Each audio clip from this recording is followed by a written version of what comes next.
contester l'authenticité et dire c'est une falsification, on a une traduction Sur la deuxième lettre grecque uniquement, la qui n'a contestation. pas certaines prérogatives romaines là-dedans.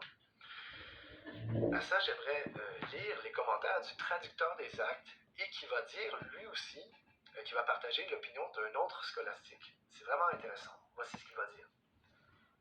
Après confirmation de l'authenticité de la lettre d'Adrien aux empereurs par les légats pontificaux, ainsi que par l'évêque Théodore de Catane, qui s'était rendu à Rome avec les lettres officielles de Constantinople au pape, une autre lettre a été produite et lue d'Adrien à Tarasius. Contrairement à la lettre aux empereurs, le texte latin fourni par Anastase Bibliothecarius n'est pas la version originale écrite par Adrien.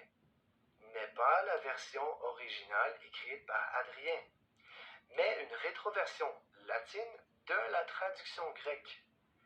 C'est ce qu'il aura trouvé dans la traduction latine originale des actes réalisés à Rome peu après le concile.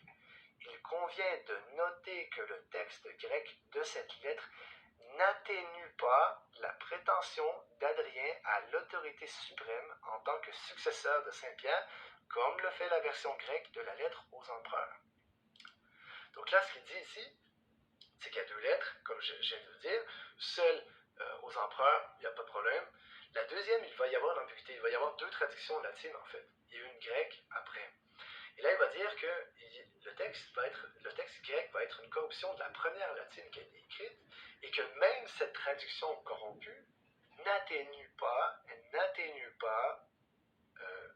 les prétentions d'Adrien à l'autorité suprême en tant que successeur de Saint-Pierre.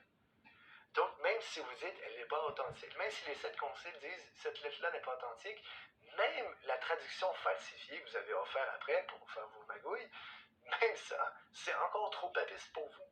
C'est ça que le traducteur du concile va dire. Et là, il va citer un autre scolastique qui va avoir une position très intéressante aussi, Lambers. Donc voici. Voir Lambers. Le fait que le texte d'Anastase soit une rétroversion du grec ressort clairement de plusieurs indications, y compris des citations du latin original dans d'autres sources latines. Comme l'observe Lambers, qui ajoute qu'il s'agit là d'une raison de dater cette édulcoration des revendications papales dans le texte grec de la lettre aux empereurs bien après le concile.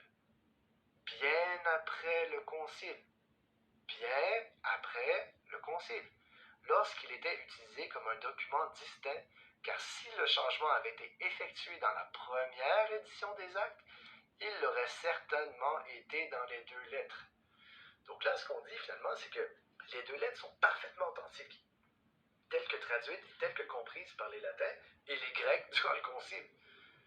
Il y a une traduction grecque subséquente au concile, qui vient bien après le concile, qu'on a fait ce qu'on appelle une forgerie. C'est une invention, c'est une falsification, car on a essayé de minimiser ce que le Saint Concile de Nicée II a approuvé. Mais c'est tellement maladroit que c'est mal fait, et même cette falsification-là est encore trop papiste pour les 7 conciles. Ça pose un problème. Bref, et là, je comprends qu'un 7 concile pourrait dire oui, mais ça c'est simplement 2 lettres. C'est